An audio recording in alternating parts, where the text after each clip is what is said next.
Corona का कहर राज्य और देश में नीचे की तरफ, इसमें कोई शक नहीं।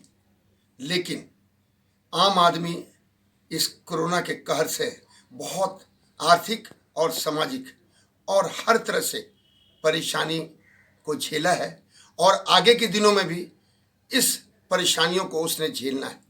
लेकिन अगर आप देखें तो राज्य में और देश में चुनावी दंगल, चाहे उत्तर प्रदेश का हो, गोवा का हो या 2024 का भारत सरकार बनाने की आकांक्षाएं लोगों को एकदम राजनीति के खेल कूद में व्यस्त कर दिया है।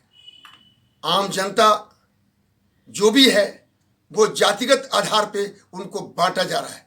अगर आप देखिए तो उत्तर प्रदेश के चुनाव में हाल के दिनों में भारतीय जनता पार्टी का मेडिकल के अंदर नीट में ओबीसी को आरक्षण देना और 10% स्वर्णों को भी जो गरीब तबके के लोग निचले स्तर में हैं उनको प्रदान करके अपना एक माहौल बनाना।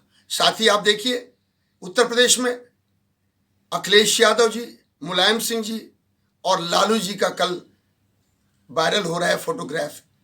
इन्होंने भी अपनी राजनीतिक समीकरण, इनका मुस्लिम वोट की तरफ नजर। उधर आप देखें तो मायावती जी ब्राह्मणवाद का अपना नगारा अयोध्या से पीट दिया है। समझ में नहीं आता कि जातिगत आधार पर लोकसभा, विधानसभा और पूरे देश को लोकतंत्र में इस तरह के हालातों को पैदा करके आम जनता के साथ क्या भला होने जा रहा है, इसमें अब आम जनता को सोचना होगा और चिंतन करना होगा और उसको एक बेहतर ढंग से अपने भविष्य के लिए निर्णय करना पड़ेगा। आज देखिए राहुल गांधी जी अपने सभी विपक्षी नेताओं को चाय पार्टी पे बुलाया है, इधर टीएमसी को भी बुलाया गया है, इधर ममता बनर्जी अपना खेला शुरू कर चुकी हैं। अगर आप देखिए तो हमारे राज्य की स्थिति में राष्ट्रीय अध्यक्ष जनता यूनाइटेड के श्री ललन सिंह जी बन चुके हैं और उन्होंने भी बोलना शुरू कर दिया है कि जातिगत मतगणना की आवश्यकता है और इसमें कोई बुराई नहीं है। और उसी का पूरा सपोर्ट जब नीतीश कुमार जी से पूछा गया है तो उन्होंने भी यही बताया कि ये पहले भी भारत सरकार मान चुकी है और हम लोग सभी मिलकर प्रधानमंत्री जी से समय लेकर इसके बारे में, इस बाबत में बात करेंगे। बहुत अच्छी बात है।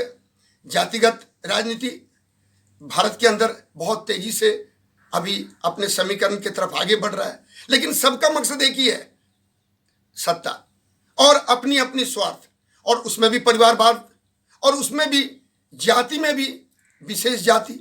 इस तरह के हालात में कहीं ना कहीं आम जनता जो कि एक सामान्य वर्ग है वो परेशानी में है।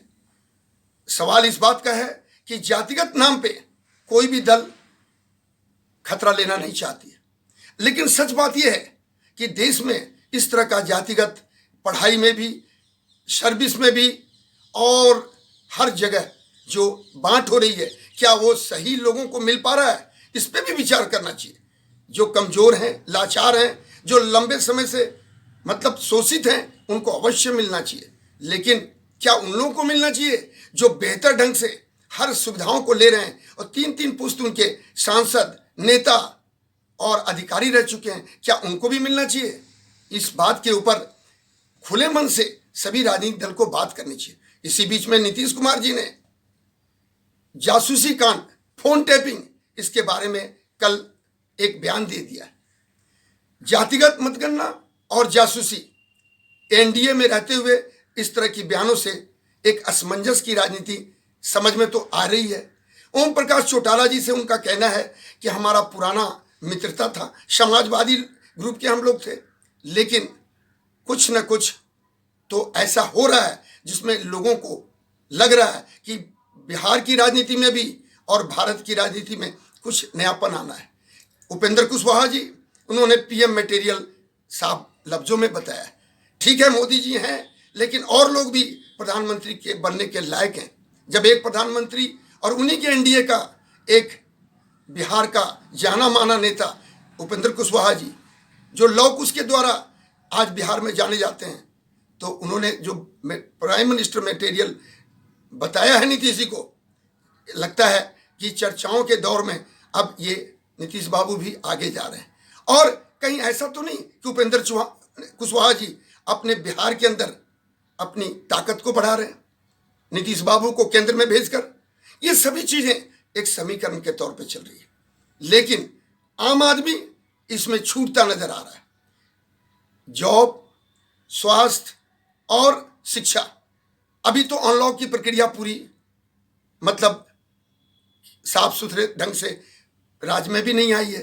कई लोगों को दिक्कत है, कोचिंग है, स्कूलें हैं, मॉल हैं, सिनेमा हॉल हैं, लोग इससे जुड़े हुए हैं। हर को अपनी अपनी आर्थिक, मंदिर मस्जिद है, इन सभी चीजों में लोग घिरे हुए हैं।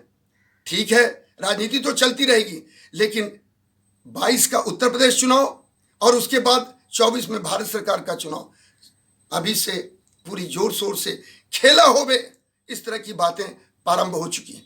इधर जो कांग्रेस है राज्य की और जो आरजेडी है, वो तो कह रहे हैं कि नीतीश बाबू तो मुख्यमंत्री के लायक ही नहीं है, तो प्रधानमंत्री का कहां से सोच हो गया।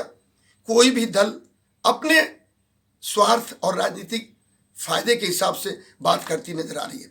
संसद में देखिए, विधानसभा में देखिए, किसी तरह का प्रश्न नहीं, कोई आम जनता के बारे में बातचीत नहीं, और हंगामे के बीच ये खत्म हो जाता है। इतनी खर्चीला, इतने आम जनता का टैक्स सभी जो है बेवजह समय की बर्बादी हो जाती है। कहीं ना कहीं तो आम जनता को कष्ट है ही है। इन सभी चीजों को देखते हुए लगता है कि आने वाले दिनों में अगर कोरोना तीसरी लहर नहीं आई और हम लोग एकजुट होकर विकास की तरफ सोचें तो ज्यादा फायदेमंद है। केवल बयानबाजी से एक चर्चा और माहौल बनता है, लेकिन आम आदमी का फायदा नहीं होता। दूसरी बात, मैं क्योंकि डिफेंस का जानकार हूं, अभी आप देखिए आज जेएंडके में 10 टॉप आतंकी के नाम लिस्ट पुलिस ने दिया है, और हो सकता है कि 5 अगस्त जिसमें 370 को हटाने का दिन है और 15 अगस्त, इसके तहत लगातार ड्रोनों की मतलब छेड़छाड़ साजिश पाकिस्तान की चल रही है। ये खतरनाक आंतरिक सुरक्षा के लिए हो सकता है। उसी तरह से आप देखिए हिंदुस्तान के अंदर में अभी कई चीजें ऐसी नजर आ रही हैं जो आंतरिक सुरक्षा को डिस्टर्ब करती हैं।